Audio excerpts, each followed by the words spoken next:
AI is being pushed as the new technology of the world and the future of our generation. Said to be able to do some of the most complex things ever imagined, I want to make it guess the results of a silly little car race. For this week's Hungarian Grand Prix, I'm putting my own predictions against ChatGPT's, and we're going to see if the algorithms and formulas behind a computer can outwit a biased idiot that just watches the sport.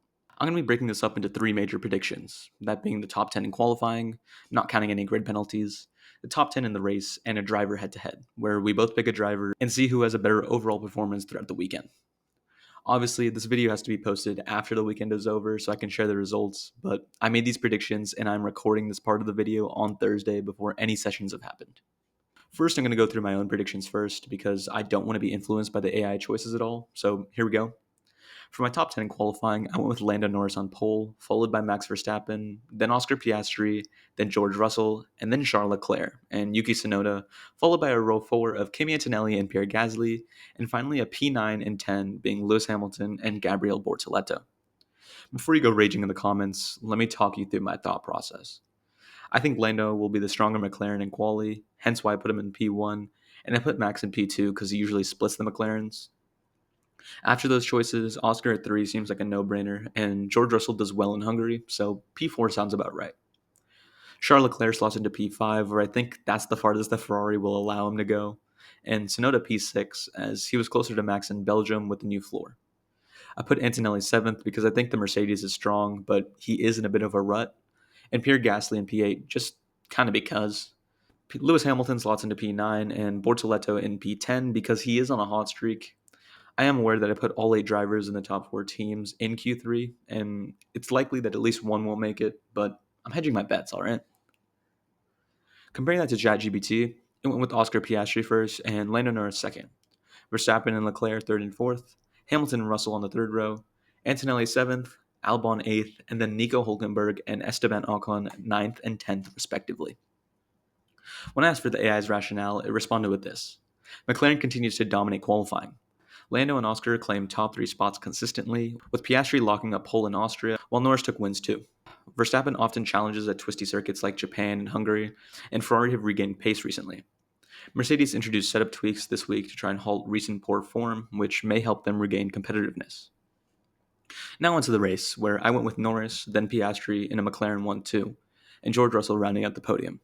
Then Verstappen in 4 and Leclerc in 5, Hamilton climbing up to P6, Antonelli 7th, Bortoleto up to P8, Tsunoda P9, and finally Fernando Alonso in P10. I'd be dumb not to guess a McLaren 1-2, and given I put Norris on pole, I stuck with my ways. I think the Mercedes will perform better than the Red Bull, so I put Russell over Verstappen. The Ferraris 5 and 6, with Lewis Hamilton usually performing better in the race than in quali. Antonelli 7th, Bortoleto up to 8th because I'm a Bortoleto fanboy. Tsunoda P9, and Alonso climbing up into the final points position. ChatGPT interestingly went with the exact same result for the race as qualifying, and I even made sure to ask if it wanted to keep the same, and it hit me with this. Historical data shows that races are often static unless strategy, safety cars, or rain disrupt things. Safety car probability sits around 25%, with the same for VSC chances. Qualifying is more decisive at Budapest than at many other tracks, so strong qualifying typically converts into strong race results, into strong race finishing, barring incidents or dramatic strategies. However, midfield battles, like Hulkenberg's, often see more movement due to strategies, pit timing, and tire choices. Fair enough, I guess. It also gave the rationale. McLaren enters the weekend off of 3 consecutive 1-2 finishes, including Belgium, where Piastri won and Norris came second, extending their lead in both titles. Piastri also won last year's Hungarian GP, showing his affinity for the circuit. Verstappen remains the only realistic challenger beyond McLaren, while Ferrari's upgraded leadership and Hamilton's track record at Hungary lend confidence into a strong weekend. Mercedes hopes suspension reverts, help Antonelli and Russell bounce back into points contention. And finally, for the driver head-to-head, you could probably assume I went with Gabriel Bortoleto. I've said it in past videos, but I really think he is the best rookie on the grid, and he is on a hot streak right now. ChatGPT went with Nico Hulkenberg, which makes my comparison job more easy as they are teammates. ChatGPT says Sauber is now a genuine midfield challenger, and Hulkenberg is a better option because of his strengths in tire management more than raw pace. Well, with the predictions in, let's a little fast forward to the end of the race weekend. Several days later. All right, so we're back and it's Sunday, and at the time of recording this, the Grand Prix ended a couple of hours ago.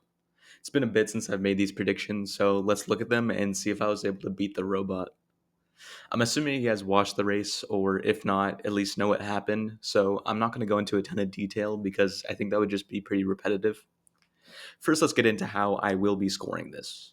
I'm breaking this up into the best of 3 rounds, with the rounds being the qualifying, the race, and the head to head, so they're all separate. I was also originally just going to give a point for each correct guess on the position, but I'm now realizing that that's probably not a good idea. So, what I'm going to do instead is give a point for every position a driver is away from the predicted spot, and the most points loses. That sounds confusing, even in my mind when I'm explaining it, so let me give an example. Lando Norris won the race, and say I predicted he would finish third. I would get 2 points because he's 2 positions away from being first. For the qualifying results, the top 10 was Leclerc, Piastri, Norris, Russell, Alonso, Stroll, Bortoleto, Verstappen, Lawson, and finally Hadjar.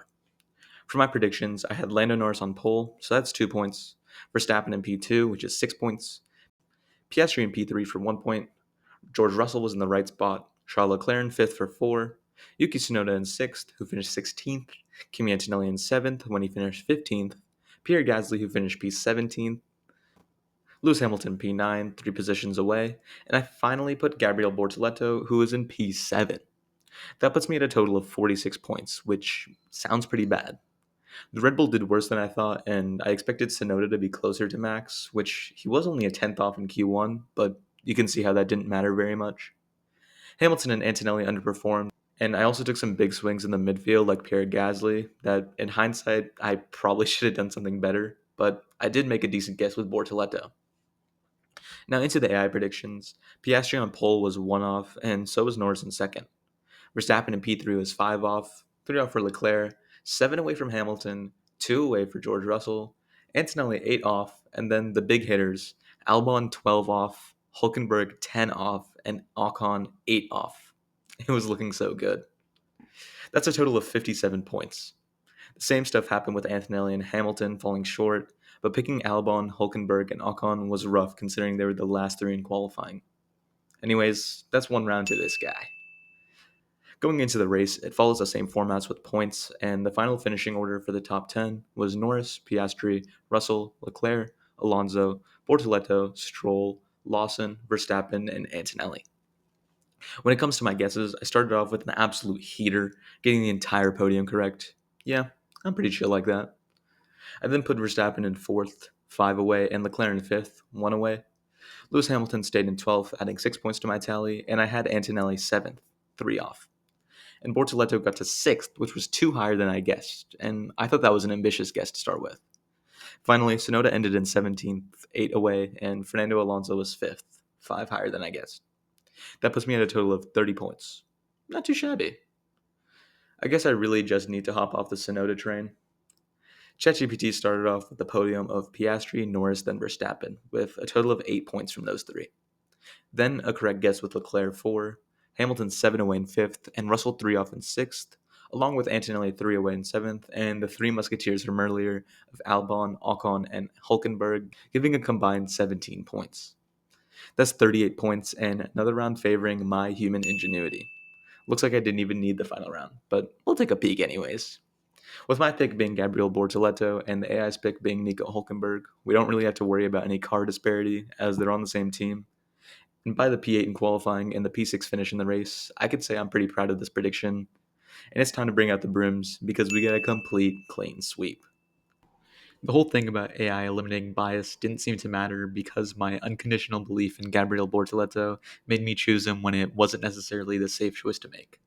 Turns out AI won't be replacing my stupid takes anytime soon.